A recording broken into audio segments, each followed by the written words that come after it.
আজ হলো রাখি পূর্ণিমা।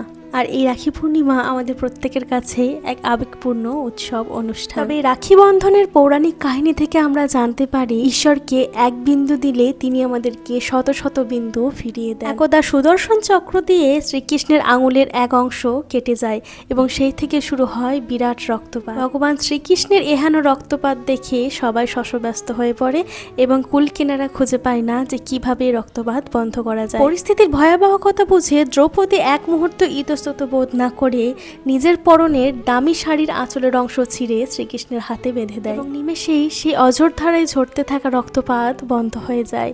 দ্রৌপদীর এই রূপ ভালোবাসা প্রেম দেখে শ্রীকৃষ্ণ তার মায়ায় বাঁধা পড়ে যায় এবং শ্রীকৃষ্ণ দ্রৌপদীকে বলেন, তোমার এই এক টুকরো কাপড়ের ঋণ আমি ভবিষ্যতে বহু গুণ রূপে ফিরিয়ে দেব এবং সদা সর্বদা যে কোনো বিপদ থেকে তোমাকে আমি রক্ষা করব। পরবর্তীতে কৌরবদের পাশা খেলায় হেরে যাওয়ায় দুঃশাসন ভরা সবাই দ্রৌপদীকে বিবস্ত্র করার চেষ্টা করলে দ্রৌপদী অশ্রুসিক্ত নয়নে ভগবান শ্রীকৃষ্ণের কাছে সাহায্য প্রার্থনা করে। ভগবান শ্রীকৃষ্ণ তার দেওয়া কথা রাখে।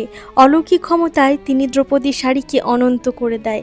ফলে দুঃশাসন শত শত চেষ্টা করেও শাড়ি টেনে শেষ করতে পারে। এভাবেই দয়াময় দ্রৌপদীর সম্মান রক্ষা করে এবং রাখি বন্ধনের প্রতিশ্রুতি পূরণ করে। আর এই ঘটনায় বর্তমানে আমাদের ভাই বোনের রাখি বন্ধন, সুরক্ষার বন্ধন, প্রতিশ্রুতির বন্ধন, প্রতিরক্ষার বন্ধন।